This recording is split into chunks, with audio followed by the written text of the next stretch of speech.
Hey guys, Shelemental here. So for this video, I decided I would bring guys an unscripted, like just me talking to you guys, 7.2 farming guide about the new Nethershard currency in 7.2. This is a currency returning from the pre-patch in 7.0, and it is currently used to buy new gear and cosmetic items, which many players will find useful for gearing up alts and new characters, and I'll talk more about that later. So, Nethershards, essentially what they are, was once 7.2 came out, the plan was there's this big demon ship that flies above the new zone, right? And then there's all these mobs that spawn underneath it in these portals. You kill those mobs, you get some nether shards, you also get these new items that spawn in more portals for more enemies that bring in more shards. Well, it didn't work at all. In fact, the Tomb of Sargeras instance, like the front of it, where all the mobs would continue spawn in, was a great way to farm it for the first few days. However, after all these different nerfs, it has since been updated how I think it was meant to be, because the whole Sentinax system, it was how they meant it to like play out for Nethershards. So, I'm going to be teaching you guys how you guys are going to want to actually do this. So, first off, why the hell do I want Nethershard? Well, Nethershards are used to buy, like I said, cosmetic and gear items. There is Dauntless tokens and Relinquished tokens, and they're very similar to Tanan Jungle.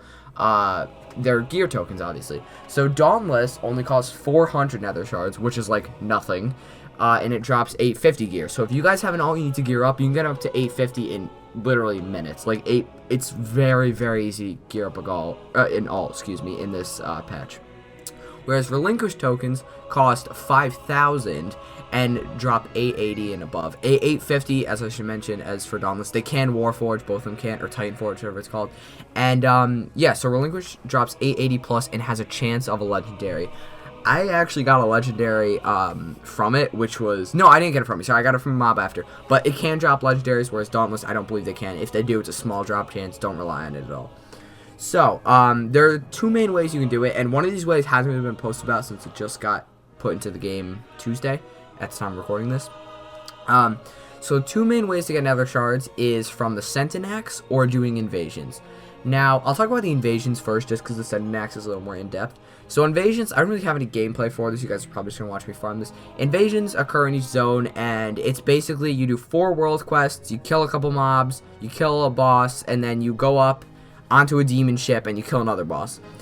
At the end of an invasion, you get about 2,000 nether shards, which is good. You're going to want about 2,000 nether shards. That's because that's almost half of a Relinquished token, which is 880 plus. If you guys want to gear up a character, use Dauntless. Do not use Relinquished. But if you guys already have a geared character, use Relinquished tokens.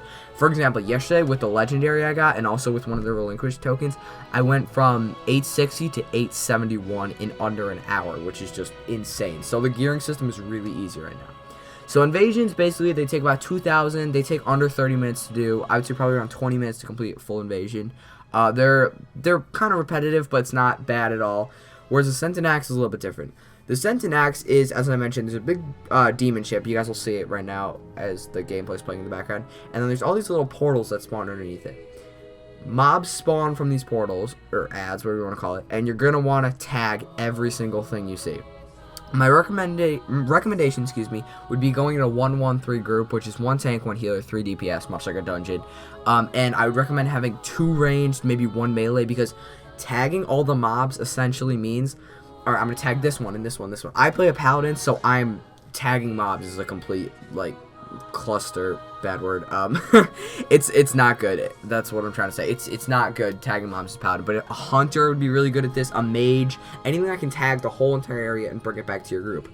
And after that, just burn down the mobs, and each one of them drops anywhere from, it depends on the mob, 10 to 20 nether shards, and you'll also be getting more portals to spawn in. So if you're in a good group, you can get almost 7,000 an hour. I got 5,000 an hour, but I was in a couple different groups and they were kind of rough.